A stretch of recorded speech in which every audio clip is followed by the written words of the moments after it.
In my vision, I will always behold the beautiful pastime of Radha and Krishna. I beg you to make me a follower of the cowherd damsels of Raja. Please give me the privilege of devotional service and make me your own maidservant. This very fallen and lowly servant of Krishna prays. May I always swim in the love of Shri Radha and Govinda. May we always swim in the love of Shri Radha and Govinda. Tulsi Maharani ki jai.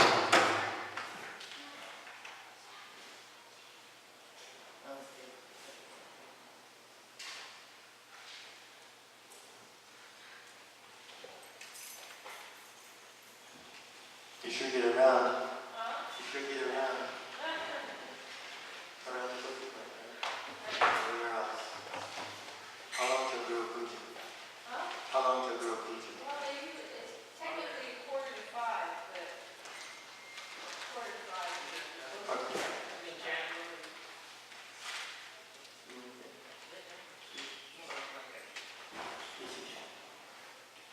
So this is live on the internet, 24 hours on do the Deepak service, you can see the deities and the devotees chanting. So when it goes through the mic, it goes all over the world. So if you can't make it to the temple, you can just turn on your computer and there you are.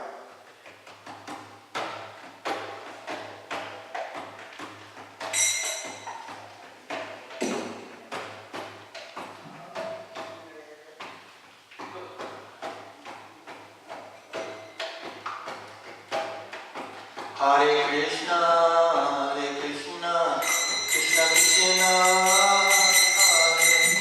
Hare Hare Rama, Rama Rama, Hare Hare.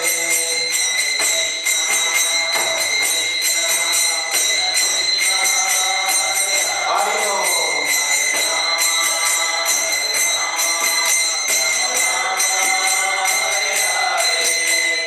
Hare Krishna, Krishna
Namo Vishnu Padaya Krishna Prestaya Bhutale Srimate Bhaktivedanta Swami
Hare Krishna, Krishna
His Divine Grace, A.C. Bhaktivedanta Goswami Maharaj, Jagadguru, Srila Prabhupada Ki, Jama Vishnu Prabhupada Ajitara Sadashish Man, His Divine Grace Goswami Maharaj, Bhaktisiddhanta Saraswati Ki, Bhakti Gauri Vaishnava Vrinda Ki, Ramacharya Haridas Guru Ki, Prem Shikha Shri Krishna Chaitanya Prabhu Nityananda Shri Buddha Shri Vasudeva Gopal Vrinda Ki, Shri Shri Radha Krishna Govindanath Shandakun Radhakun Gil Govardhan Ki, Tulasi Devi Ki, Bhakti Devi Ki, Harinam Sankirtan Ki, Srila Prabhupada's Transcendental Book Distribution Ki, Samaveda Bhaktivedanta Ki, Yamunamai Ki, Matoradam Ki, Galamai Ki, Yamunamai Ki, Mayapurdam Ki, Naladvitam Ki,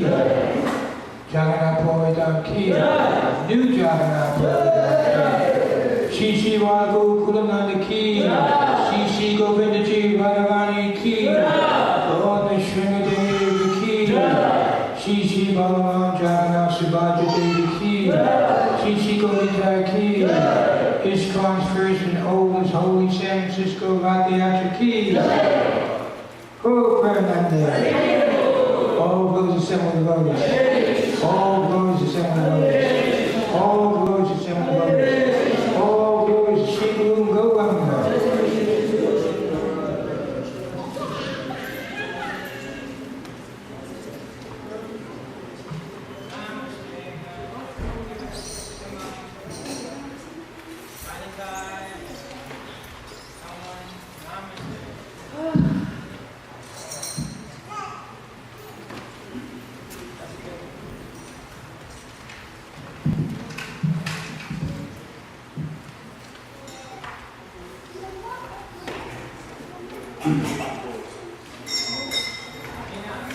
Bhagavad Shivadev Ki.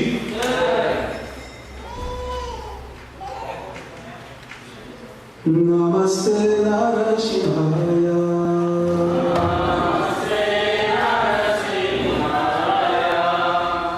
Namaste Narashivaya.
Where's everybody going?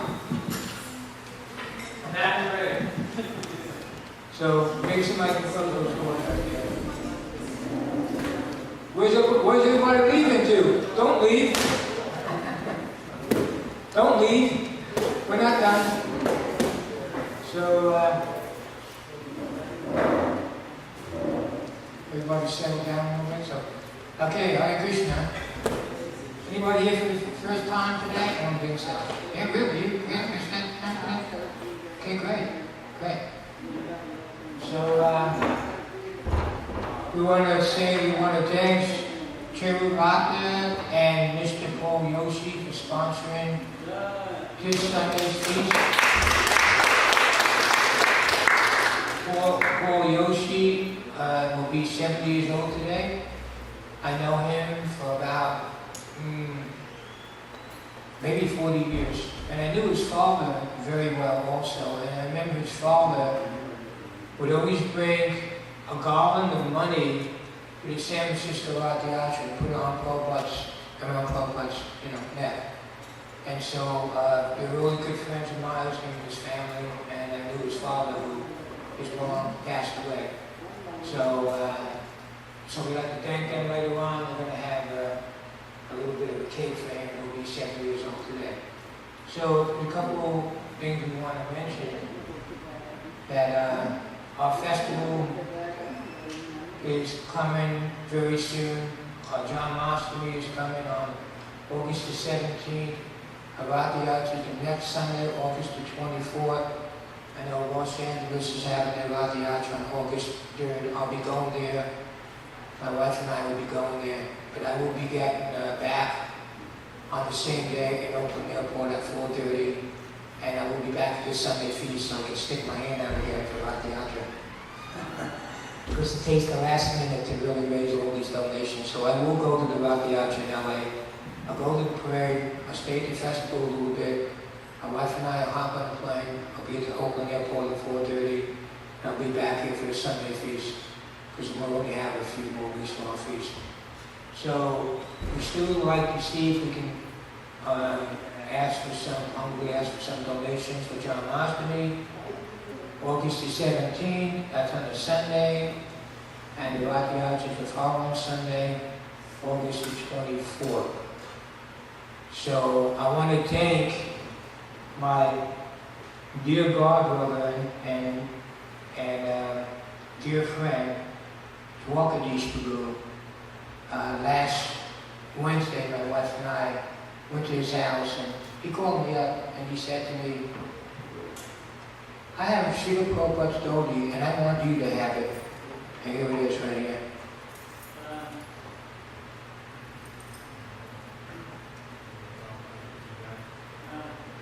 If you want to touch it, it'll be $1,000. It's worth $1 million to touch it. And the night when I brought it home, my wife and I brought it home from Santa Rosa, just me and Dwarkadish, we folded it up. And it's not as big as a regular dhoti. It's quite small. A regular dhoti would never fit in this box. There's just no way. So when we got home, my wife and I went to sleep, I had this beautiful dream of Srila Prabhupada, just touching it, just talk about good vibrations. Whoa. So I want to thank Dwarkadish Prabhu and his wife for inviting me and my wife up for dinner and for giving me this treasure. And it's a little treasure chest, and there's definitely a treasure in this little treasure chest. It's a little treasure chest, and it's got a big treasure in it, and that's Srila Prabhupada's story. So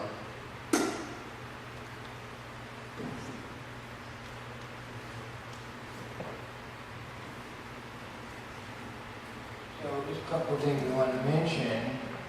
We are going to do a bus tour again. Unfortunately, Madhavish Prabhu is not feeling too well. He had called me up from Los Angeles, and he's having trouble walking, so he will not do the bus tour with Guru Das, but Guru Das will do the bus tour himself. But what we do, this is called the Srila Prabhupada Transcendental Bus Tour. So this happens on the day of Rath Yatra, and I'll explain what it is about. The day of Rath Yatra, 8 o'clock in the morning, we have a chartered bus that leaves from the temple around 8 o'clock in the morning. So Guru Das, who's here in the late 60s, he would be the tour guide. So before it gets to the parade starts around 11 o'clock, a little bit after.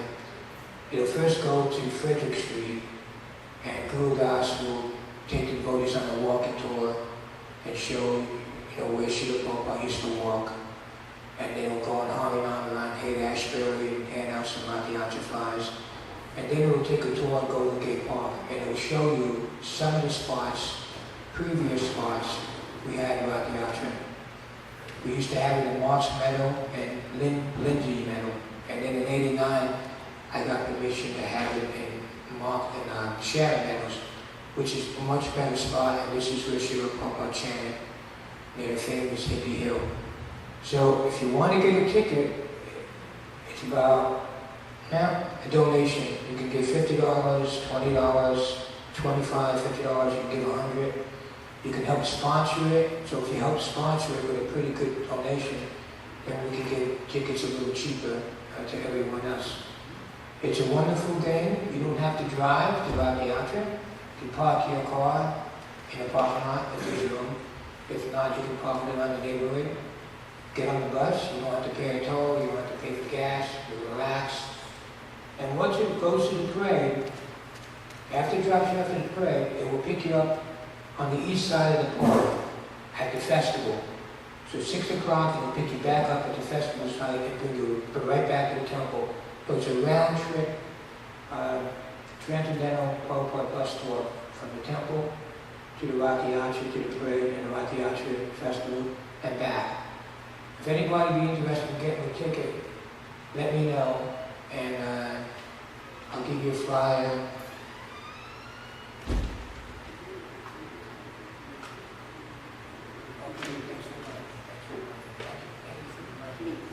So, another thing too, thank you to Radha Devadasi for reminding me that Gopal Krishna Goswami will be coming here on Friday, and he'll be giving a lecture at 6:30. So this Friday, it's July the 25th, and you should come.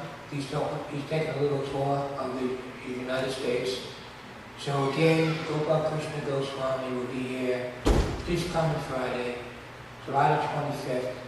Try to get here like around 5 o'clock, and he'll talk about Krishna and Srila Prabhupada at 6:30. So please come for that. And it's always nice to have him come. I know last year he had given me $1,300 donation for Rath Yatra. That was very nice.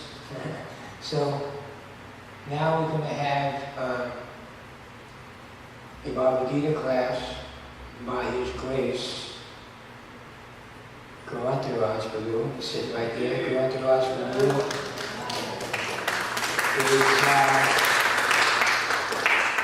They like you, Guru. So, he works at the BI, the Bhaktivedanta Institute, and Srila Prabhupada wanted the BBT to support the Bhaktivedanta Institute. So their really service is preaching to scientists, to preach to the scientists about Krishna consciousness. Because some scientists, not all, think everything came from an explosion from outer space. And everything came into place. But we used to, I think it was Prabhupada used to say that you can take this watch, and if you break it into 1,000 pieces, and you put it in a box and you shake it, what chances of this watch coming together? So it takes an intelligent man to put this watch together. So similarly, it takes the intelligent Supreme Personality of Godhead to create this whole universe. And Srila Prabhupada used to say, if the scientists are so smart, let me see them make a machine where they can put grass in one end of the machine and milk will come out of the other end of the machine. Let's see them do it, so they're so smart. They say they can create life, but they can't. So Guru Prabhu is very expert at preaching to scientists with Rasaraj. And so without further ado, then he's going to give Bhagavad Gita class, and then we'll have Prasadam. After that, we'll have some more announcement when some more congregation members come. And please remember, if you could give a donation to John Moscone, August the 17th, and then Rathayatra, August 24th. If you don't have a check with you, or you don't have a cash with you right now, please sign the book and make a pledge, make a promise. It's very important that John Moscone goes on, and it's really important that Rathayatra goes on, August the 24th. Srila Prabhupada said that the Rathayatra festival is the most important event of the whole year. Because there's hundreds of people that come to the temple, but there's thousands of people on the street. So that means that there's more mercy given out that one day at the Rathayatra than 364 days a year at the temple. There's more prasadam given out at Rathayatra, more books being distributed, and more of the chanting of the Maha Mantra given out. So Rathayatra gives the opportunity to thousands of conditioned souls to come in contact and association with Srila Prabhupada and Lord Jagannath.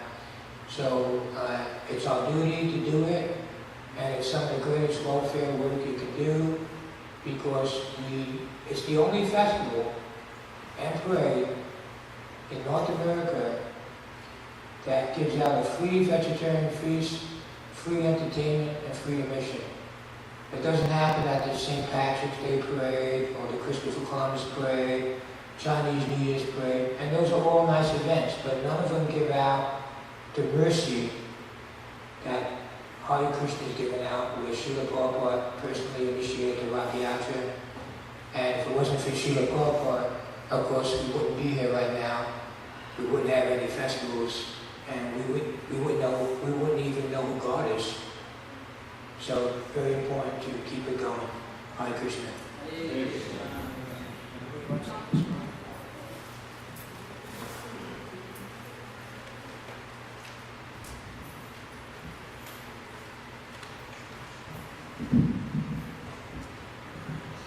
Does this cell phone belong to anybody? Yours? Okay.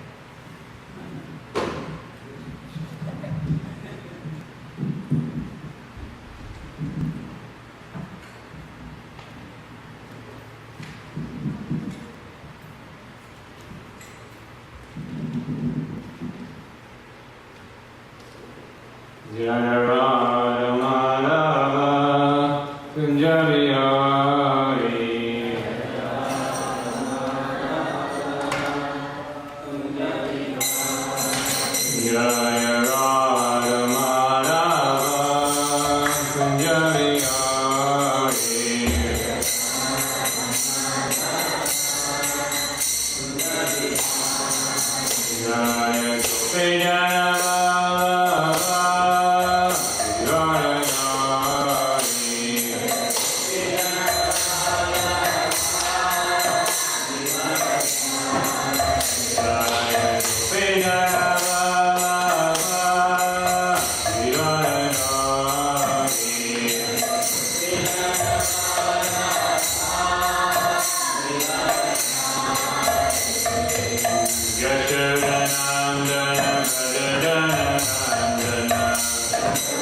Krishna 5,000 years ago.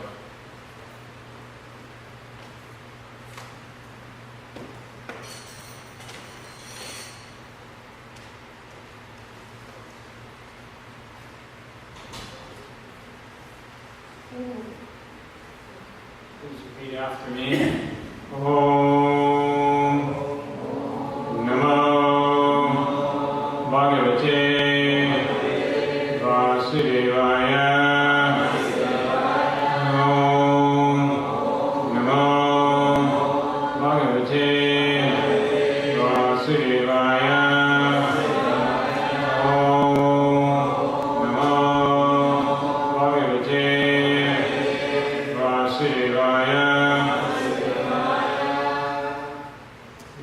9th chapter, text number 1. Shri Bhagavan Vacha idam tu te guyatamam pravakshami ansuyave jnanam vijnanam sahitam yashkatva mokshase subhat. Can repeat these Sanskrit words are very powerful. Shri Bhagavan Vacha,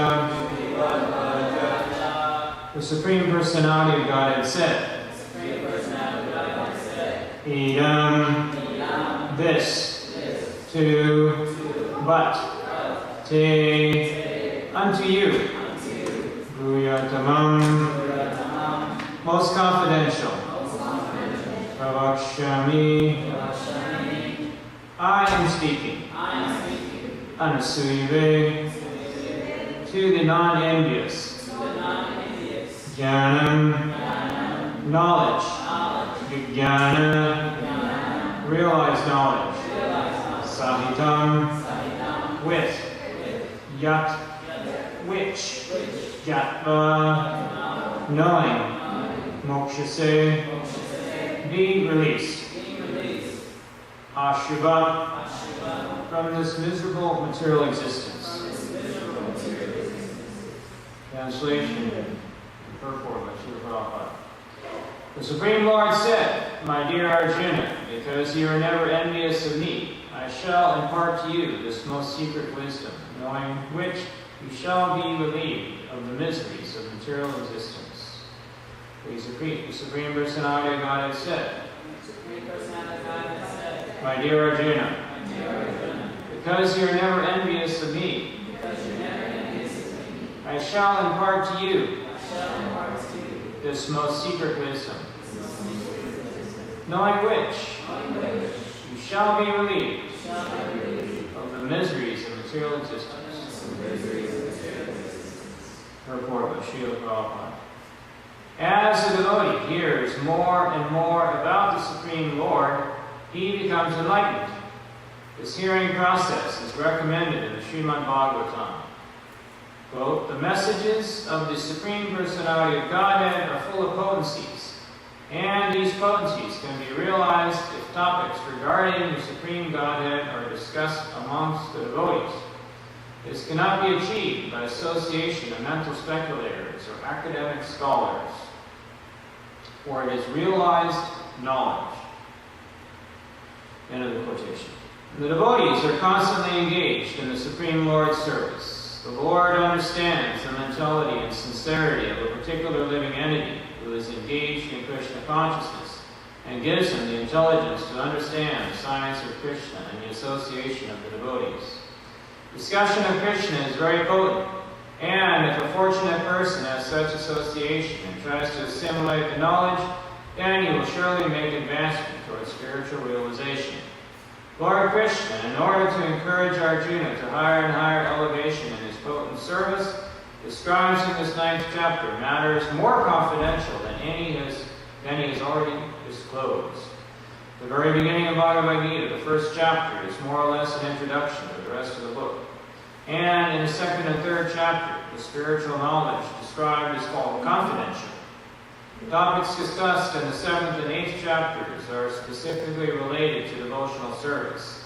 And because they bring enlightenment in Krishna consciousness, they are called more confidential. But the matters which are described in the 9th chapter deal with unalloyed, pure devotion. Therefore, this is called the most confidential. One who is situated in the most confidential knowledge of Krishna is naturally transcendental. He therefore has no material pains, although he is in the material world. In the Bhakti Rasamrita Sindhu, it is said that although one who has a sincere desire to render loving service to the Supreme Lord is situated in the most confidential state of material existence. In the Bhakti Rasamrita Sindhu, it is said that although one who has a sincere desire to render loving service to the Supreme Lord is situated in a conditional state of material existence, he is to be considered liberated. Similarly, we shall find about in the Bhagavad Gita, 10th chapter, that anyone who is engaged in that way is a liberated person. Now, this first verse has specific significance. Knowledge, idam jnanam, refers to pure devotional service, which consists of 9 different activities: hearing, chanting, remembering, serving, worshipping, praying, obeying, maintaining friendship, and surrendering everything. By the practice of these 9 elements of devotional service, one is elevated to spiritual consciousness, to Krishna consciousness. At the time when one's heart is cleared of the material contamination, one can understand the science of Krishna. Simply to understand that a living entity is not material is not sufficient. That may be the beginning of spiritual realization, but one should recognize the difference between activities of the body and spiritual activities by which one understands that he is not the body. In the 7th chapter, we have already discussed the opulent potency of the Supreme Personality of Godhead, his different energies, the inferior and superior natures, and all this material manifestation. Now, in chapters 9 and 10, the glories of the Lord will be delineated. The Sanskrit word anusuyave in this verse is also very significant. Generally, the commentators, even if they are highly scholarly, are all envious of Krishna, the Supreme Personality of Godhead. Even the most erudite scholars write on Bhagavad Gita very inaccurately. Because they are envious of Krishna, their commentaries are useless. The commentaries given by the devotees of the Lord are bona fide. No one can explain Bhagavad Gita or give perfect knowledge of Krishna if he is envious. One who criticizes the character of Krishna without knowing him is a fool. So, such commentaries should be very carefully avoided. The one who understands that Krishna is the Supreme Personality of Godhead, the pure and transcendental personality, these chapters will be very beneficial. Om Jnana Timirandasya Vinandana Shalakaya Chakshuranmilitamena Tasmai Shri Gurave Namaha Shri Chaitanya Mano Vishtam Stapitam Yena Bhutale Swayam Rupakadam Mayam Dadati Swamapadantikam Vandeham Shri Guru Shri Rapadakamalam Shri Gurun Vaishnavanstra Shri Rupam Sagrajatam Sahagana Raghunatham Vikantam Sajivam Savadvaitam Savadutam Harijana Sahitam Krishna Chaitanya Devam Shri Radha Krishna Padam Sahagana Lalita Shri Vishakam Vitamscha Hey Krishna Karana Sindhu Dinabandhu Jagapate Gopisha Gopika Kanta Radha Kanta Namostate Tapta Kanchana Gorangi Radhe Vrindavaneshware Vrishabhana Sutadevi Pranamami Kripre Vanchakalpadarudhyascha Kripa Sindhu Devacha Vitanam Bhavanebhyo Vaishnavebhyo Namo Namaha Shri Krishna Chaitanya Ramanityananda Shri Advaita Gadadhara Shri Vasari Gaura Bhaktivinoda Hare Krishna Krishna Krishna Hare Hare Hare Rama, Rama Rama, Hare Hare. So, one point I wanted to focus on a little bit was this point that the Lord understands the mentality and sincerity of a particular living entity that is engaged in Krishna consciousness, and gives him the intelligence to understand the science of Krishna and the association of the devotees. The discussion of Krishna is very potent, and if a fortunate person has such association and tries to assimilate the knowledge, then he will surely make an advancement towards spiritual realization. So, first of all, though, we have to come to decide one thing, and that is that we are experiencing miseries now. How many people think that material life is miserable? Let's just see. I'm just curious here. Yeah, you see, quite a few people don't think that way. They think they're happy right now. So part of becoming a devotee is actually coming to the realization that this material world is a place of suffering. Modern man tends to think, well, how am I going to optimize things so that I can reduce my material suffering? So we think by material advancement of material science, by economic development, then we can straighten everything out and have a nice utopia. Of course, that never has been achieved. But people think that that is possible. And we see, to some extent, we can mitigate things. to mitigate the material suffering, it would seem. But just as a good side point, you can see how one advancement of material science has been frustrated, and that in the 1950s and 40s they invented antibiotics, and it seemed, oh wow, now we've conquered a whole category of material disease. And indeed it seemed that way for a while. And then what happened? Bacteria evolved. And we have such that the medicine that we have that was there in the 1950s is no longer effective. It's called antibiotic resistance. These bacteria need bacterial resistance. Bacteria now are resistant to many of the antibiotics that were there in the 1950s. So we have a little crisis, actually. So the point is that you can't defeat this material disease. It's part of the material arrangement. Disease, old age, death, and even birth are all sources of suffering. So that's the first beginning point of this verse of Bhagavad Gita, because Krishna is saying here, talking about getting relieved of the miseries of material existence. So we have to recognize that we are, in fact, experiencing miseries from other living entities. They go out on the street and get robbed. You're in a war now. Maybe you're in a warful people attacking other people. Or there's miseries from just even the insects or from the reptiles and so on. So that's miseries from other living entities. Then there are miseries coming from our body. We get sick, and so on. And then there are miseries from, you could say, Daiva, a divine source. That means miseries caused by earthquakes and famine and so on, things beyond our control. So we have to recognize then there are all these kind of klesha, or miseries. So how do we get relief from those things? That's what Krishna is offering here. And so he says, he's going to give this most secret wisdom, knowing which we shall be relieved of the miseries of material existence. Now, how are we going to learn this wisdom? You can say, oh, well, I'm going to take up this book and I'm going to read it. And, well, there's so many books out there of Sanskrit literature, I'm going to read them. But if you just pick up any book, Bhagavad Gita in the bookstore, probably not going to help you much, because it may be written by Prabhupada ISKCON or by persons who are envious of Krishna even, and so such knowledge gained in such translations won't have any effect. Actually can have a poisonous effect.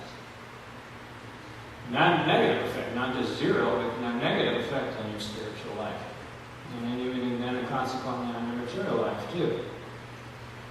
So, but if you pick up the Bhagavad Gita, you pick up a Bhagavad Gita written by the devotee, to a Prabhupada as a pure devotee, if you pick that up, then you can be benefited. Now, the point is, though, here about association. And that's what I wanted to focus on a little bit, is that if we're in the association of devotees, then we can learn this knowledge. The reason why that's important today is because in 1966, our spiritual master, Srila Prabhupada, who's there in the Vyasa-san in Murti form, and he came to this country in 1966, and he started a society called International Society for Krishna Consciousness, and he registered it in a legal way in New York at that time. And then separately it was registered in other states and in other countries around the world. There's no, at least in this country anyway, it was registered in such a way that there were many registrations in different states rather than a single one. That turned out to be a good strategy. But, so Prabhupada then, the point is that Prabhupada created a society in which devotees can associate. That's the key point that we want to make. Prabhupada went to a lot of trouble, personal austerity even you could say, to recognize to run an institution is not an easy thing. But he started an institution so that devotees can associate and hear this knowledge together. And so that's the point here, is that without that association, then, to learn, understand the science of Krishna is difficult. Now, of course, Prabhupada is by himself very powerful. That's why when we read these books, it can have a great effect, because they're written by the pure devotees. So in one sense, it's, I'm just going to associate with Prabhupada by his books, and perhaps that will work. Perhaps, but also though Prabhupada wants us to gather together and discuss these things. So in the, for example, it says, Tam Varsangan Mamavirya Samvivo Bhavanti Rinkarana Rasayana Kataha Tajoshana Shrapavarga Vartmani Shradaratir Bhaktir Anukramishyati. In the third canto of Lord Kapila, he gives this very important instruction. He says, in the association of pure devotees, discussion of the pastimes and activities of the Supreme Personality of Godhead is very pleasing and satisfying to the ear and the heart. By cultivating such knowledge, one gradually becomes advanced on the path of liberation, and therefore he is freed, and his attraction becomes fixed, and real devotion and devotional service begin. So the key word here is Bhavanti Ritkarna Rasayananta. These association of the devotees like we're having here now today. So we built this, Prabhupada started this temple, he started the International Society for Krishna Consciousness, so that we can all gather here. Every day we're gathering, and especially on Sunday evening we're gathering, and what do we feel? Ritkarna Rasayananta. It's very pleasing to the ear and the heart. The chanting of the holy name, we had the kirtan earlier, and then at 7:30 we'll have another kirtan chanting together. And then we have Bhagavad Gita, such thing very pleasing to the ear and the heart. And by such chanting, then we get rasa. Rasayana is the word pleasing.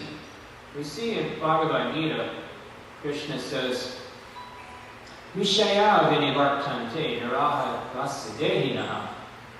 You may know the rules, for example, of religious life. Even outside of this society, other religionists, they agree that getting drunk and so on is a bad thing. Debauchery and so on. We realize those other people outside, they realize what the rules are. Maybe not all of them, but some of them at least, they realize that there's some basic principles of religion. And Prabhupada actually delineated those rather clearly. For example, truthfulness, cleanliness, austerity. There's actually four basic principles of religious life. Other religionists can recognize those things too. Other people interested in spiritual life can recognize that those things are basic principles of spiritual life. So, but the problem is that because of this material association, we may engage in those things. We may engage in sinful activity. Even though we know we shouldn't do it, Krishna actually makes that point in the 3rd chapter of Bhagavad Gita. What Arjuna asks actually, why is a person does something sinful even when he knows that he shouldn't do it? And the answer that Krishna gives there is that it's lust. So, Vishaya vinivartante. We may be restricted from sense enjoyment. We may realize, I shouldn't go out on Friday night and get drunk and be with the women and so on. We may try to restrict ourselves, but still that taste is there. We still like to do it, but we restrict ourselves. But then Krishna says, Raso varjam rasopi asya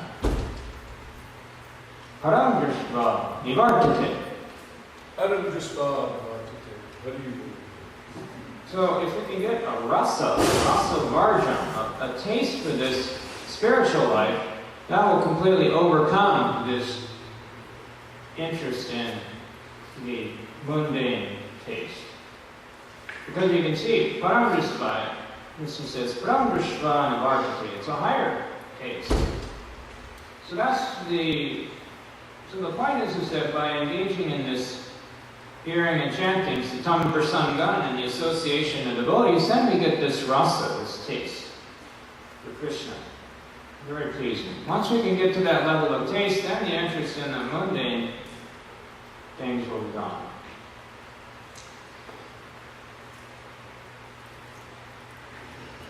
And that taste for devotion is awoken, then we get rati, attachment. We get faith, appreciation, and shraddha. Then we get rati, and then bhakti. There's a very gradual development of this coming to the stage of devotional service. Not maybe an instantaneous thing, and not in most cases. We gradually pass through these different phases, starting with some appreciation and faith, and then rati or attachment, and then finally bhakti or devotional service.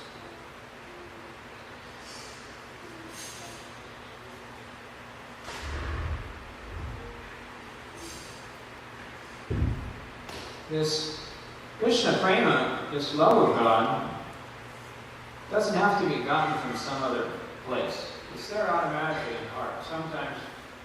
Sometimes devotees, sometimes the other outside of our movement, they talk about a conversion process, as if there's something has to be changed. But actually, it's not that way. The devotional service is there, Krishna consciousness is there, dormant in the heart. It's the Krishna prema. Sadhikavana, Shavanada Shuddha Chitta Kora. The Krishna consciousness, the love of Krishna is there, dormant in the heart. We simply have to reawaken it by the process of hearing and chanting. And so therefore, that's what's referred to here. Knowledge refers to pure devotional service, which consists of 9 different activities: hearing, chanting, remembering, serving, worshiping, praying, obeying, maintaining friendship with the Lord, and surrendering everything. So by then that practice of those things, then one is elevated to spiritual consciousness, Krishna consciousness, Srila Prabhupada says. One's heart is cleared of the material contamination. The heart becomes, that's the point. When one's heart is cleared of material contamination, one can understand the science of Krishna. Jnana, Vijnana.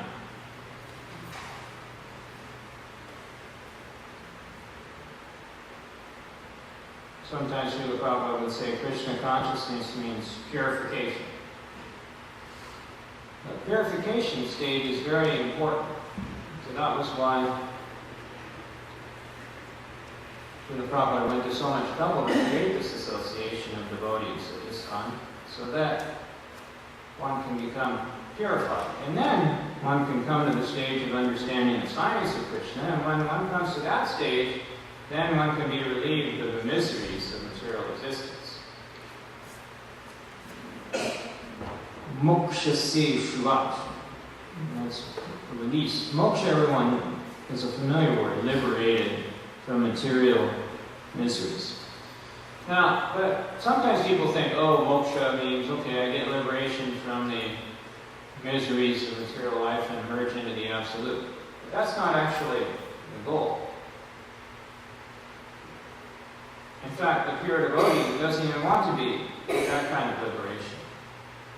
Devotee thinks when he's liberated, then he's situated in the service of the Lord.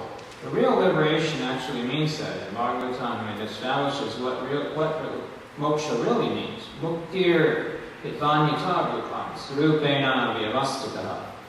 So mukti really means being situated in our service to Krishna. That's actually mukti or moksha. And the devotee, he actually doesn't want this kind of situation of being liberated into the Brahman effulgence of the Lord. Sometimes the impersonalists, you'll meditate on the impersonal energy of the Lord and then gain admission into that effulgence.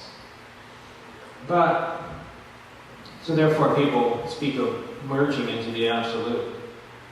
But actually, that merging is something like the green bird going into the green tree. It appears like the green bird is part of the green tree and you can't see him anymore. So you can say, the green bird is merged into the green tree. But actually, the green bird still has this individuality. That's why Krishna in the Bhagavad Gita establishes the eternal individual existence of the living entity. So although that impersonalists maybe perched in the green tree, seemingly from the outside, actually he's still got his individuality. And then, because he has no regard for the lotus feet of the Lord, he falls down actually from that position and comes back to the material world. So the Brahmananda, the bliss of Brahman, is not on the same platform as the bliss of being situated in the devotional service of the Lord. In fact, they're compared to like the difference between the water in a calf's hoof print and the water in the Pacific Ocean. There's no comparison. Krishna starts out in the Bhagavad Gita saying, "Natai vaham jatunasam, tamne me janadivaha, nataiva na bhavishyama, sarivayam tatpara." Never was there a time when I do not exist, nor you, nor all these kings, nor in the future shall any of us cease to be. Living entity is eternally existing. Eternal living entity. We always have been existing. We become covered over by different material desires. So we have to purify ourselves. Now, a little bit more here about the importance of association.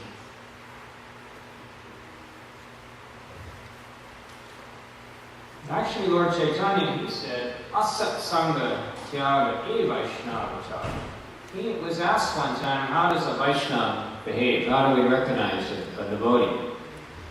And so Lord Chaitanya said different answers to that question on different occasions. But one time he said, "Asat Sangha Tyaga." We avoid the association of the asat, the non-devotee. So you recognize a Vaishnava, a devotee of Krishna, by the fact that he is asat sangha. He avoids the non-devotees. The devotee, first of all, avoids the company of asat, those who are materially interested.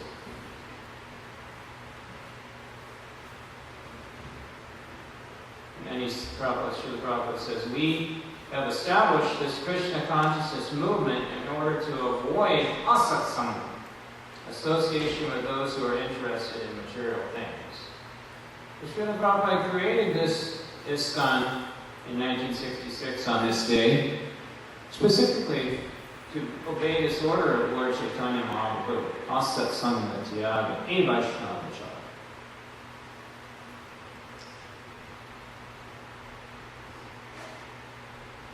Because we are associating with Krishna, we do not wish to talk about anything but Krishna. Everyone is interested in this business or that, and we are exclusively interested in our Krishna consciousness business. Those who are asat are very much are very much attached to sense gratification, and the culmination of sense gratification is sex. So instead, we're attached to hearing about Krishna. And so the devotee, he doesn't want to talk about anything else. Rupa Goswami actually said, Prajalpa, this village talk, is actually destroys the creeper of devotional service.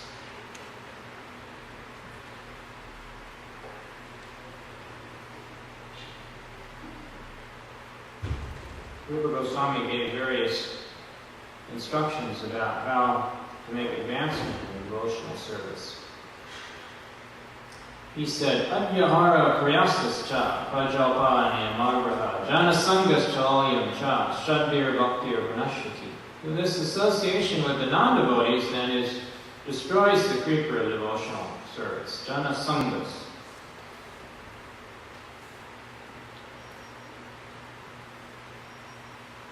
Srila Narottam Das Thakur, he sings one song, he says, Bhakti Sanivas, Tandira Charana Seve Bhakti Sanivas, Janame Ho He Abhilas. Narottam Das Thakur, he says, birth after birth, I desire to serve the lotus feet of the acharyas and live in a society of devotees.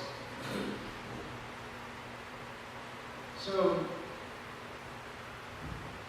by this association of devotees, then, we can come to this platform of love of Krishna. Lord Chaitanya Mahaprabhu said, Prema Pumartha Mahan. The goal of life is to love Krishna. Prema Pumartha Mahan. Or we could say love God in a more general sense.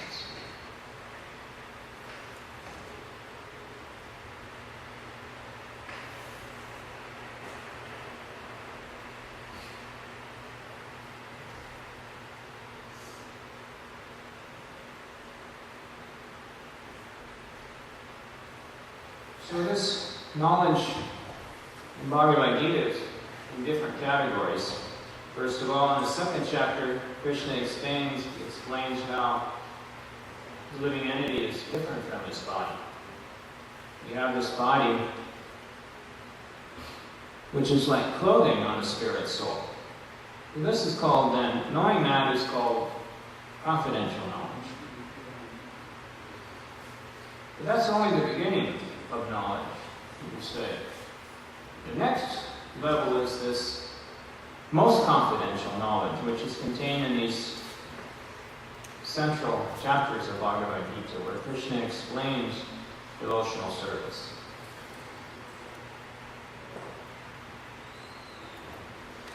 Any questions? I had a couple of questions. How does one become envious of Krishna, and like, where does the envy begin, and how do we, if we have some envy towards Krishna, how do we get rid of it? You see, actually this envy of Krishna is the original sin, you could say. Krishna identifies that. Ita dvesha samudena dandhamohena bharata. This envy of Krishna and the desire to lord it over, those are the basic fundamental problems of the living entity. So we should try to recognize this envy of Krishna in our heart. The problem is that it stems from this point of wanting to be the enjoyer and not recognizing what our fundamental nature is. Our fundamental nature is that we're a servant of Krishna. Jiva Sarupyavoy. Krishna Nityadas. Our nature is actually, our dharma, you could say, our real nature is that we're a servant of Krishna. You come, maybe in Bhagavad Gita, you come to the realization, oh, I'm a spirit soul. That's a simple, basic realization. I'm not this body. The body is like clothing on the spirit soul. Okay.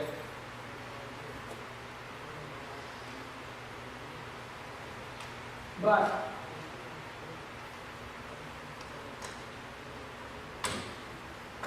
we have to come to the next level. You could say the confidential knowledge, which is that our real nature is that we are a servant of Krishna. Jiva Sarupyavoy. So you can recognize this point that I'm actually a servant, that my real duty is to serve Krishna. And that my real situation is not that I'm an enjoyer. Then this envy will go away. I have one more question. For any neophyte coming into Krishna consciousness, what is the fundamental or basis philosophy, the first thing they should understand?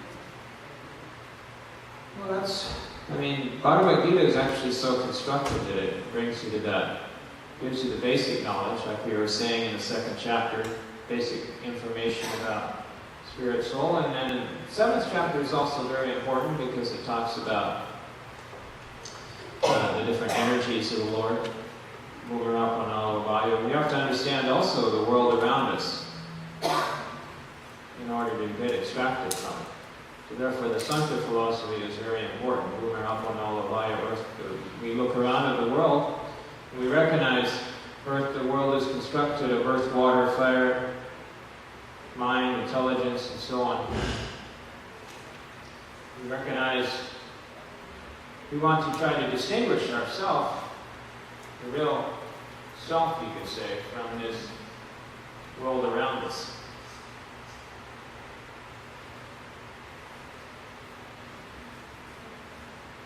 And then finally, we come to realize we engage in hearing and chanting about Krishna. Shravanam, Kirtanam, Vishnu, Smaranam, Padasevanam. Hearing and chanting then is the way to purify the consciousness.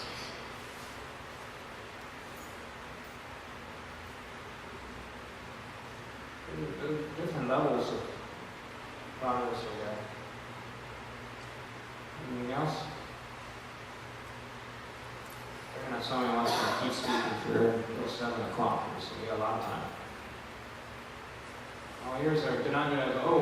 Dhananjaya has always got a question. But first of all, our man here in the front. I forget your name. What's your name? Chris.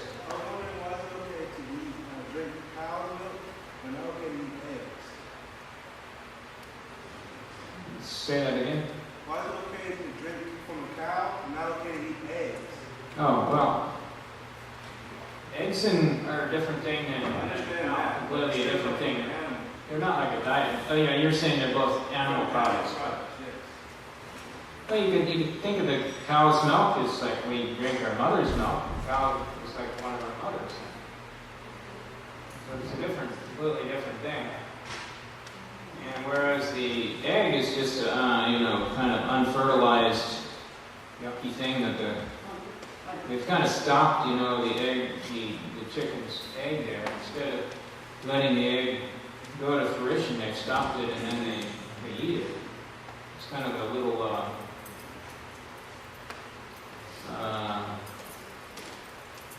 it's actually some transformation, of some basic ingredients needed for the chicken to grow. It's kind of a yucky substance, actually, when you think about it. Yeah. So basically, in Christian conscience, it's considered unclean. When you think of an embryo or an egg, a living, like, in the womb of a creature, to eat is really unclean. And like the cow is one of our mothers. It's like one of the 7 mothers, of the world. And the milk of a cow fertilizes the brain and gives you the ability to become really intelligent spiritually. So if the cow's not being abused, of course, make sure you're getting healthy milk. Ganja is enthusiastic there to answer something good. Okay, so at the beginning of the lecture you said the world is a miserable place, okay, we all know that. And then you said, according to Krishna tells us a way to get rid of these miseries. What is that? Because we know that we would devotees suffer from miseries of this world. Yeah, but the point, but actually the devotee, though, he won't feel those miseries. The pure devotees, they don't even feel it. Even though they may have some problems with the body, they won't even feel it. Like, for example, when Prabhupada was passing away, even though the doctor said he shouldn't be feeling intense pain because he was just down to skin and bone, he didn't feel any of that, and he was even translating Bhagavatam. So actually the pure devotee, he doesn't even feel the sufferings of the body. It's kind of like, when the soldier is on the battlefield, he gets wounded, he doesn't even feel the pain until later. You can sometimes get that too, like when you're doing some work or something like that, you cut your hand, you don't even notice it sometimes. So it's all about attention. If your attention is focused on Krishna, you won't even notice the pain of the material body. It's all about how your consciousness is focused. So the devotee actually is completely transcendental to the miseries of life. Sometimes even the businessman, he'll even though he's sick, he still goes to work because he knows he wants to make the money. So he, ignores the pain of the body. So how many devotees apparently have achieved that space? I see many. For example, name 3. I see so many people coming to Mongol Arti every day, even though it's cold or it's, they may be sleepy. There's always something your body will give in the morning time. The pain in the body comes, you try getting up early in the morning time, you see it's like the poison always comes out in the morning. But still the devotees come. They transcend that. They ignore those pains of the body and they engage in devotional service.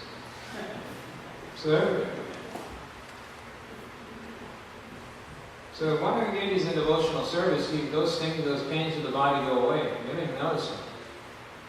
Mataji. Yeah, I think that in reference to that, I am thinking that when one can realize the real difference between self and the body, then they can really get to the point where I am not the body, and then they can feel that, or don't feel the difference between pleasure. I think that's also true. When we understand the Sankhya philosophy, when we understand the distinction between the body and the self, then we're not so interested in these pains of the material body. Then Krishna says, Matra sparshasta kontaya shistosha shukadupida. One simply tolerates them without being disturbed. Kind of like the example is given, the duty of a woman is that she has to go into the kitchen and cook in the summertime. Very hot in the kitchen in the summertime, but still she goes and she does her duty. She doesn't notice it so much. Because she tolerates these things. Lord Chaitanya actually even made the point of tolerance too. Trinada Pisunichena, Trilora Pisuishna. We tolerate these problems. One should be more tolerant than a tree. Devoid of all sense of false prestige. You should be lower than the laid straw on the street. Don't expect any respect from others.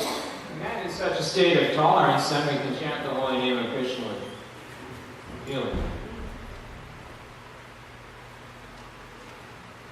So I agree. If we understand this knowledge, then we can separate ourselves from these apparent pains. We don't respond to them, and we even can come to the point where we don't even notice they're there. The pure devotee doesn't even notice them. Any other question? I know that overexertion in the Dharma can actually be a barrier of Krishna consciousness, and I've been finding myself doing just that. Working way too hard and being overzealous, overstrenuous in my practice. And I've been trying really hard to decompress and take a day off or just not work so hard at it, but it's kind of getting in the way. I try and do it. So do you have any recommendations as to how to just not be so eager? Well, Rupa Goswami did say, advise us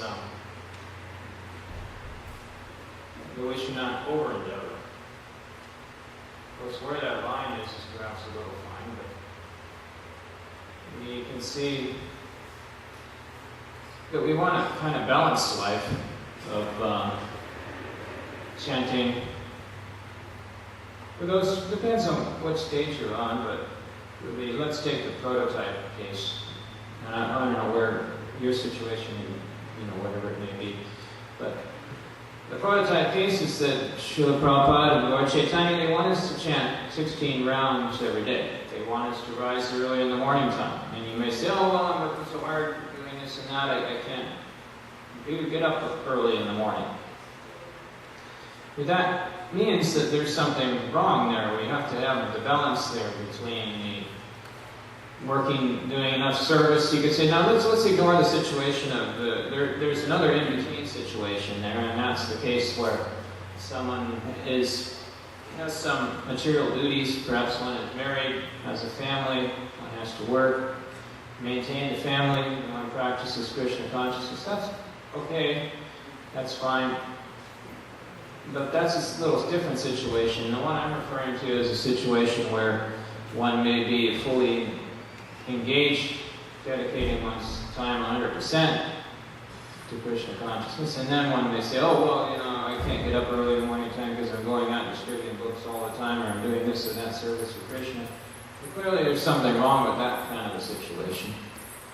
And similarly, the situation where we're in where we have some material obligations to family or whatever, maybe you have some debts, owe some money. A lot of people are in debt these days. The average American owes $8,000 to some corporate entities.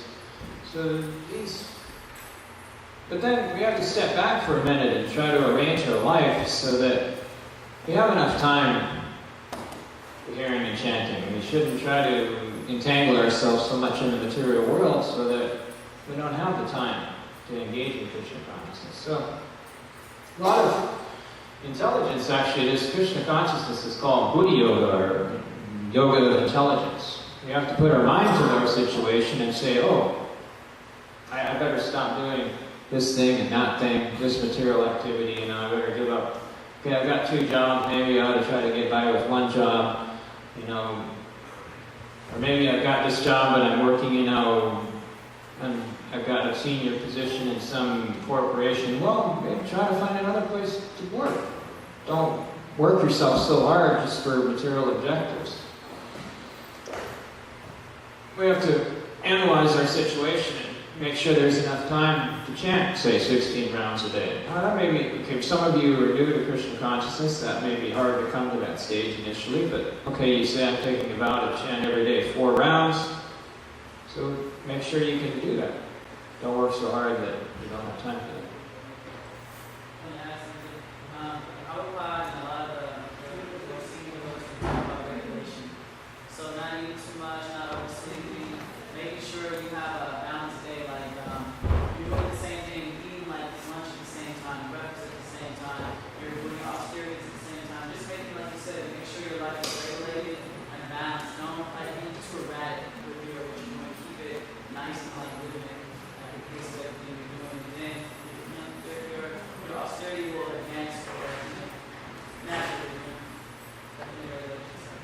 Okay, any other questions?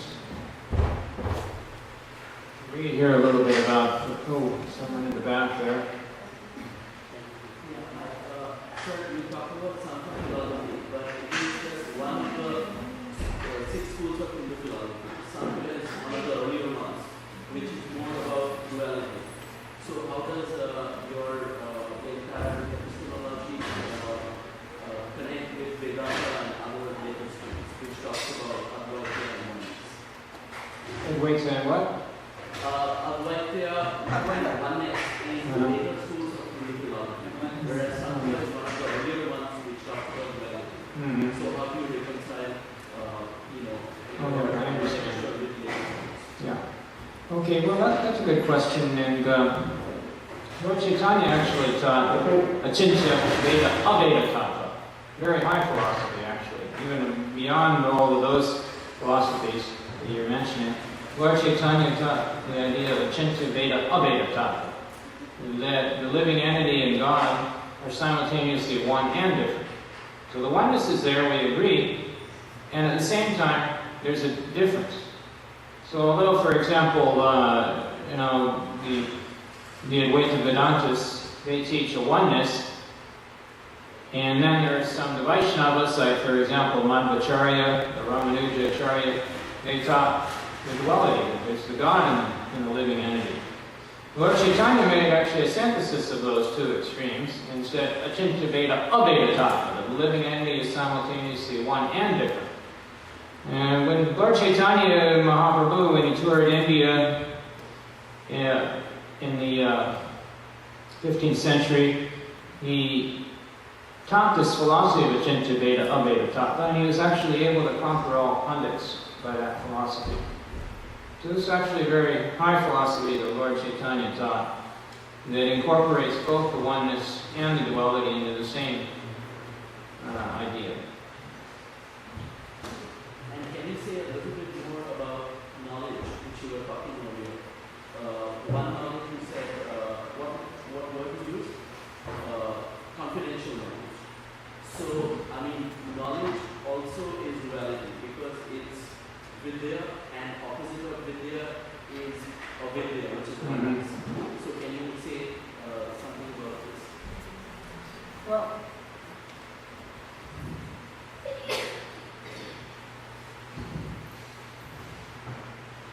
we are trying to teach this transcendental knowledge, Paravidya, transcendental knowledge of the relationship of the living entity with the Supreme Lord.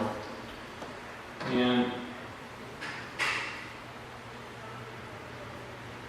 so in that sense,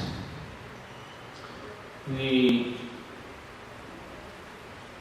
the Bhagavad Gita we get basic information about the living entity, what his nature is, and then Krishna reveals something about what is this more confidential knowledge of the relationship of the living entity with God and with Krishna, and what the eternal occupational duty of the living entity is, namely to glorify Krishna and hear and chant about him. So, the point is that we want this Paravidya, the vidya, the knowledge coming down from the Vaikuntha planet, from the spiritual sky.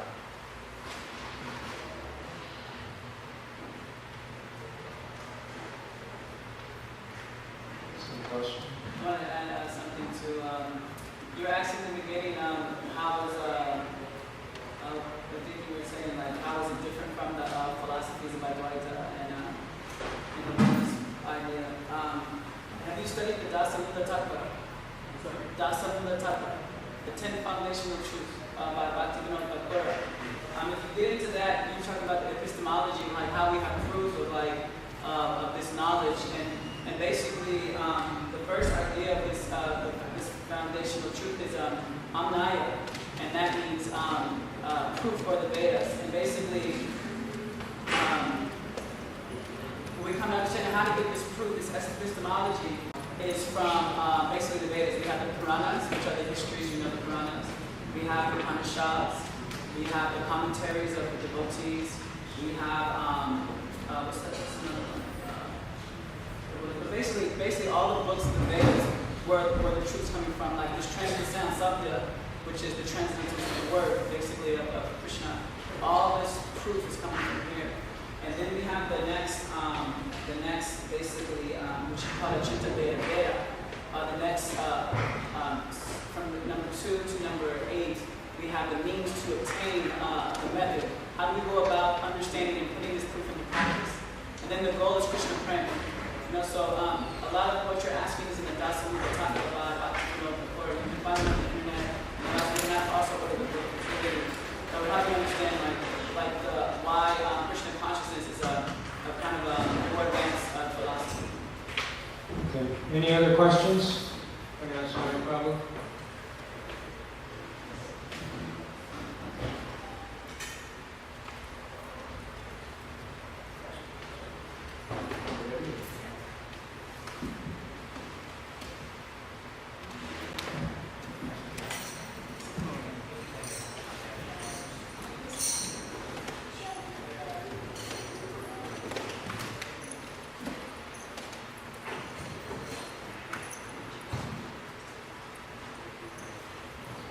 Thank you, Dr. Raj. So how about a hand for Dr. Raj?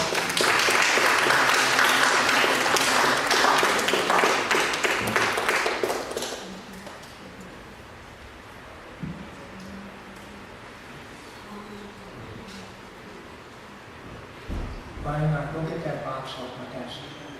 You know which one I'm talking about, the little box.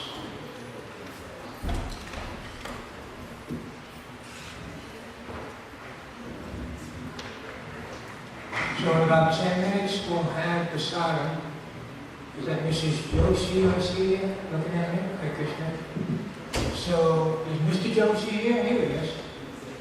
So today, the feast is sponsored by 2 different families.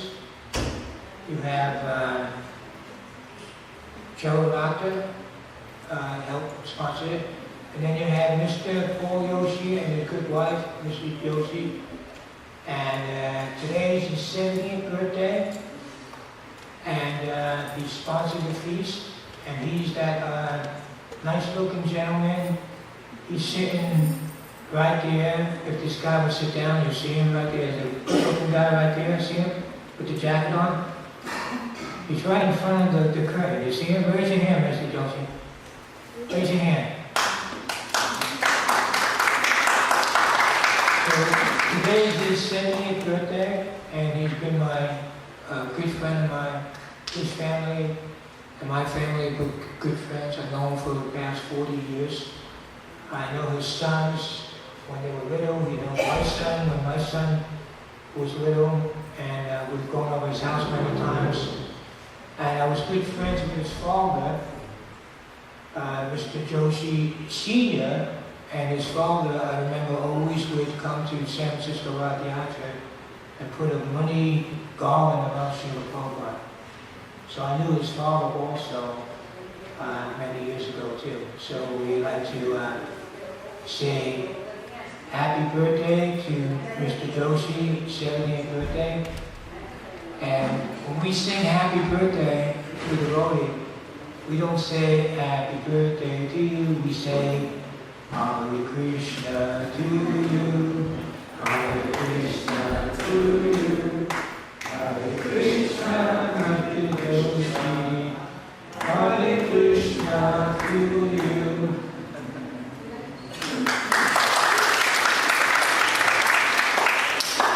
Okay, so I want to thank my godmother and my dear friend, Dwarkadish. If anybody's ever seen that famous picture of Srila Prabhupada taking the little Gokula boy's hand and showing him how to write Sanskrit, it's a pretty famous thing. Well, he had called me up and invited me to eat dinner, my wife and I with his family. And he said to me, hey, come over to my house, I want to give you Prabhupada's dhoti. So this is Prabhupada's dhoti that he wore. And it's in a little treasure box. And it's a small treasure chest with a big treasure in it. Let's see what Papa started anymore. So I'd like to thank him for that. And when I went to Santa Rosa and I drove back with my wife, after having this in my hands, I had a really beautiful dream of Sheila Prabhupada that night.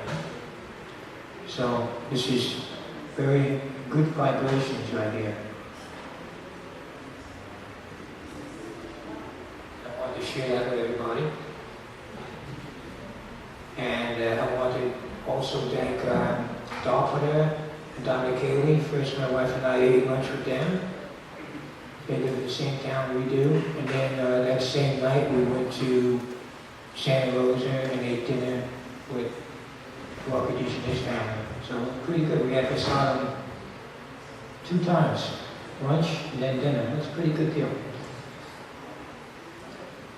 Okay, so the thing is, John Mastami next month, okay, is on August the 17th. It's on a Sunday. Now, this Indian parade in Fremont is actually the 16th of August and the 17th of August. Now, of course, we can't be at 2 places at the same time.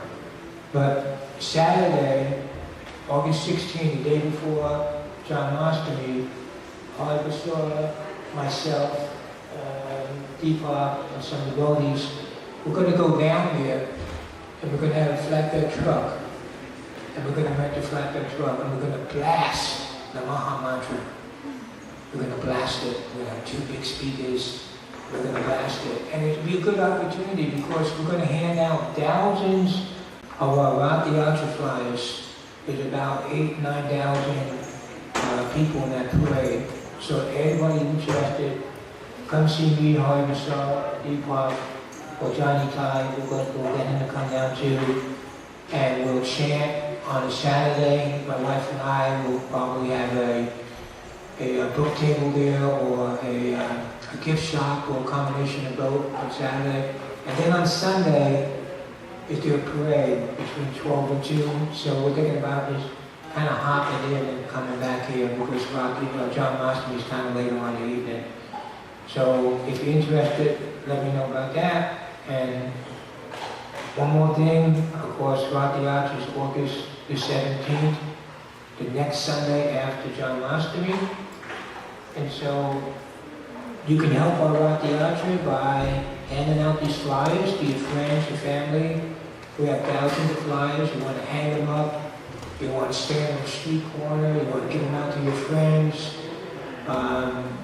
You know, word of mouth's a good way. Of course, we will have radio, newspaper, and possibly TV promotion for Rath Yatra that we usually do. So you can help the Rath Yatra by doing service, doing some cut-up.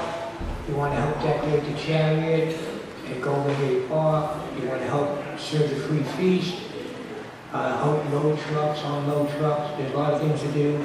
And of course, we also need money because it's about $50,000 to put on this festival. Golden Gate Park alone is $14,000. I gave them a check last year, $14,000, went up. A lot of money. The Festival of India with all the palm downs, that costs $8,108. We have a chariot coming from Vancouver, that's $3,800. We have another one coming from LA, that's $1,500. And we have another one from Badger. And then to decorate the chariot is about $3,500. Groceries is about $3,500. So it's an enormous expense, an enormous endeavor. Everybody, when you move, they always say, when you move, you have to take everything but the kitchen sink. Just like if you move into a new house, you have to take everything and the kitchen sink, right? Isn't it? But when you put on Rath Yatra, you have to take everything and the kitchen sink. You have to move the whole kitchen over. For one day, we have to move the whole building over to San Francisco. You have to move all the DVDs, the big body type, float we have here, Srila Prabhupada, the Vyasa sign, the kitchen, you know, so many things. It's incredible endeavor. So please help, give a donation. If you don't have a check and money today, sign the book and make a promise that you'll help put on the festival. And so how many people here are going to come to Rath Yatra August the 24th? Raise your hand. That's it? You're not going to come? This Mr. is not going to come to our festival? This guy looking at me with the beard. You, don't turn around, you. You going to come? Raise your hand, come on. Now one more time. How many people are going to come to Rath Yatra? Raise your hand. Raise your hand. Everybody, you got to raise your hand, come on. You're not going to come? Oh, come. See, right now I just got a check. Thank you very much. For $101.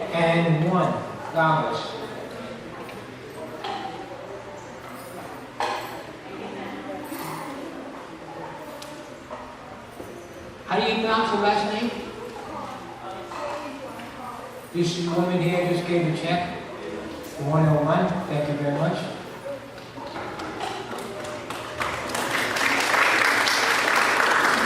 So we're going to pass these around for starting time. And we didn't put Lord Jagannath's picture on it on purpose, because sometimes when you eat prasadam, you put the picture of Lord Jagannath on the floor, which is not so nice. So we just put the true chariots there. It's a better idea. So, isn't it? Better idea. You always got to be careful not to make an offense, isn't it? So, okay, so now we're going to take prasadam. And so please remember to treat everyone you know and everyone you meet with dignity and respect, because remember, everybody's somebody, everybody's spirit, soul. Hare Krishna.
I don't know what you're thinking, but maybe I don't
real, but you have to know what's fantasy, what's real from them.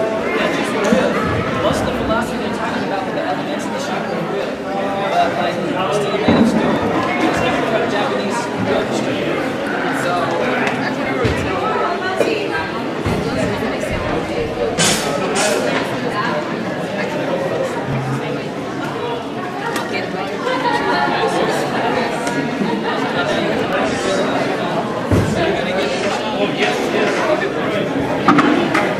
I know how much students it is.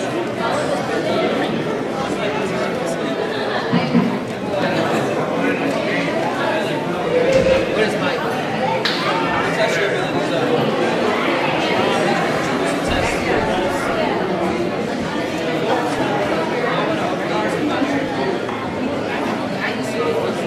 You want some fish?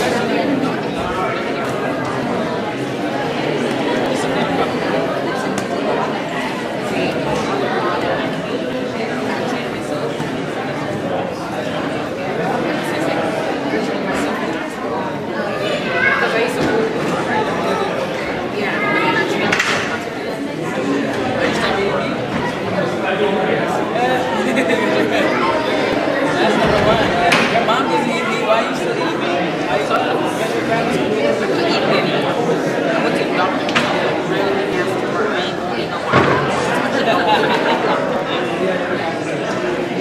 I'll eat chicken. No, that's meat.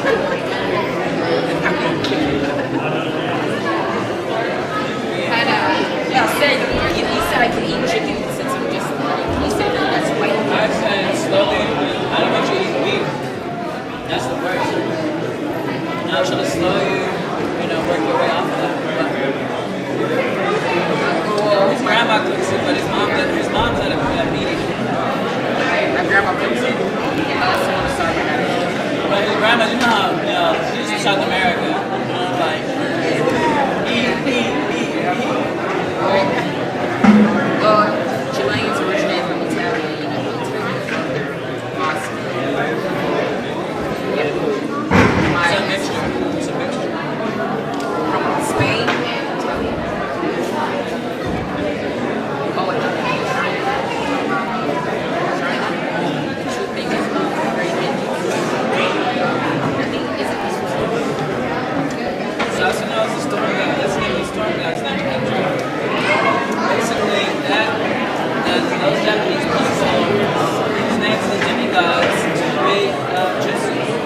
And the demigods have some weapons that they use when they fight demons. And they brought these weapons and showed them in an animation. So, like, what you call it? So,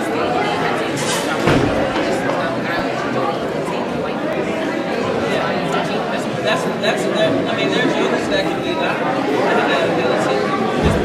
It's possible, but it takes years and years of meditation, and you have to have a guru that can teach you that.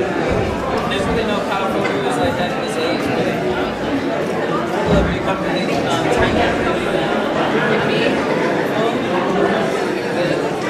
want some dessert?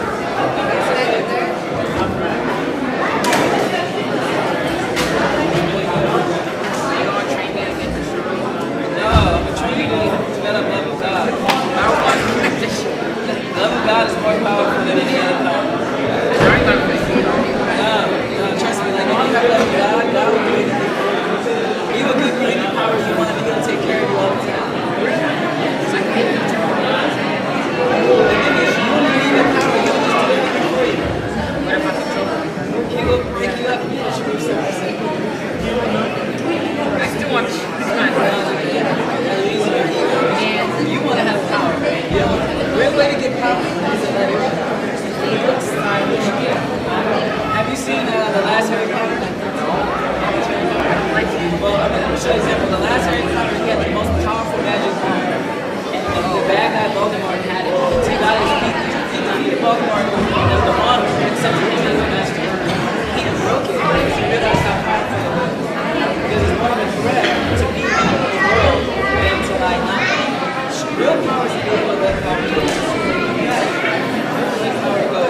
Don't worry about getting power. Worry about knowing who you are. I'm mad. No, you're not mad. You're temporarily mad.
Hare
Hare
Krishna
Jai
Jadi